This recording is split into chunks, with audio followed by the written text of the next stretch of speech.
Hello everyone, and welcome to the final episode of our FPS Wizard tutorial series. In this episode we will cover how to package and ship your game as an executable. So what we're going to do is we're going to go to output log, and since at this point we don't really need to see anything that's happening here, we can just drag this up here. At least that's what I prefer to do. It's not really necessary, but it's what I like to do. Then we're going to go up to Edit Project Settings, go to Maps and Modes, and make sure that whatever map you want your game to start at, menu, just the level you made, whatever, is set here as a game default map. So for this episode, for this example, we'll just use the level we made, but you might want to use like a main menu map or something like that in your actual games. Close that out. Oh, I forgot one thing. Let's open that back up. Packaging. Go ahead and see. There's a few choices here. For this episode, we'll use development. Actually, no, we'll use shipping. That's fine. And we'll leave that unchecked, or not, at least since we didn't use any C++ code. If you were using any C++, you would want to probably check that, but in this episode we're not, so we'll leave that unchecked. For distribution, if this is the definitive final version of your game that you are absolutely 100% sure you're shipping to the mass public, to the App Store, whatever, you would check this. Otherwise, you're going to leave that unchecked. Include debug files. While I'm not going to do this for this episode, but that is useful if you're testing builds. You'll definitely want to do that if you're testing builds.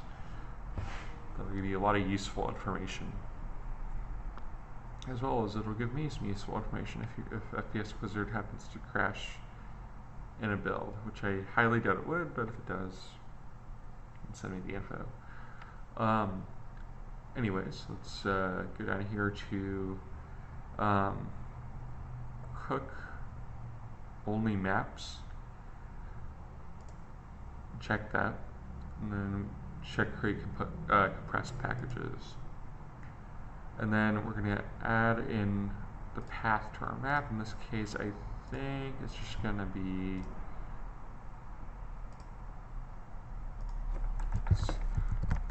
/game/my-level. And then if you had any other maps you want to add, you would just add more like that. But we only have one, so yeah.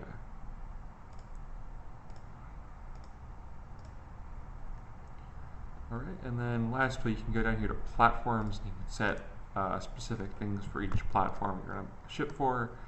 I'm not going to go into too much detail on this, but you can set your splashes and icon, your renderers, there's some more stuff for like Android and HTML. We're not really going to get into that here. Unreal has better, more in-depth tutorials on that stuff, so we're just going to ship our windows here. So then we're going to go open up our output log, clear that, and then finally we will hit File, Package Project, Windows. In this case, we're going to do 64-bit, but either one, depending on your architecture. And then we're just going to do that. We're just going to put it in a folder on our desktop called Test Build.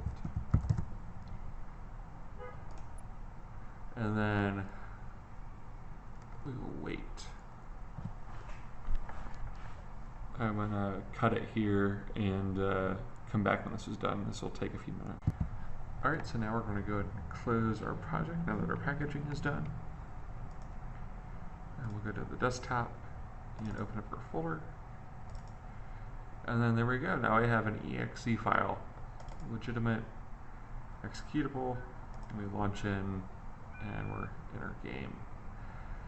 And then you can, zip that up and send it to your friends, or, submit it to the App Store or whatever.